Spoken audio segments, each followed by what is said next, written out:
Hi, welcome to another episode of Hot Takes.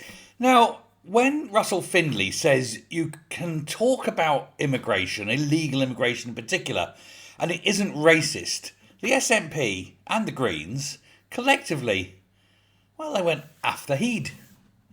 One could say that they found that very, very difficult to digest.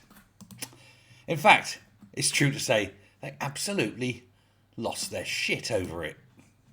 And now they have been condemned because they've been condemned for criticising him and for criticising Scots who complain about the impact that illegal immigration and immigration generally is having on the life of Scots up and down the entire country.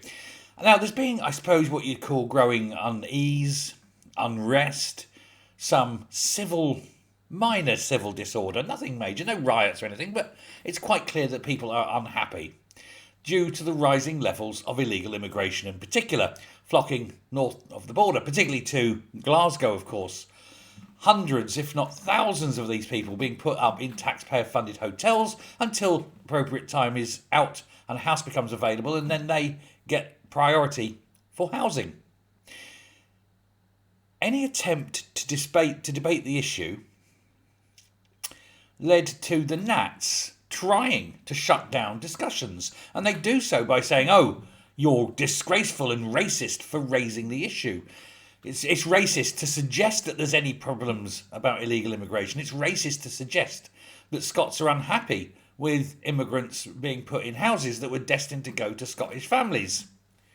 In fact, polling has found more Scots than ever, are concerned about this than about any other issue, it must be said.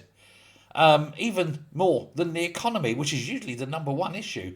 But at the moment, the economy is number two. Now, the Scottish Tories brought a debate to Holyrood back on Wednesday, calling on the Scottish Government to bring back what they called local connection rules, meaning that people who were of the local area or had connections to the local area should be given priority when it comes to social or council housing. I covered that in a video the other day. But again, the SNP and the Greens have said, oh, no, that's just racist. You know, putting Scots first in Scotland is racist. I think the Greens and the SNP need to actually read the room. They need to go out there and tell the good people of Scotland that they think the good people of Scotland are racists and right-wing and terrible people and brand them awful people because they think that illegal immigrants shouldn't be given priority for housing where Scots have waited on the list for years. And that they say, and to let people know that they think Scots are racist for even wanting to discuss the problems. Let's see then how many people vote for the Greens and the SNP at the next election. Thanks very much. Bye.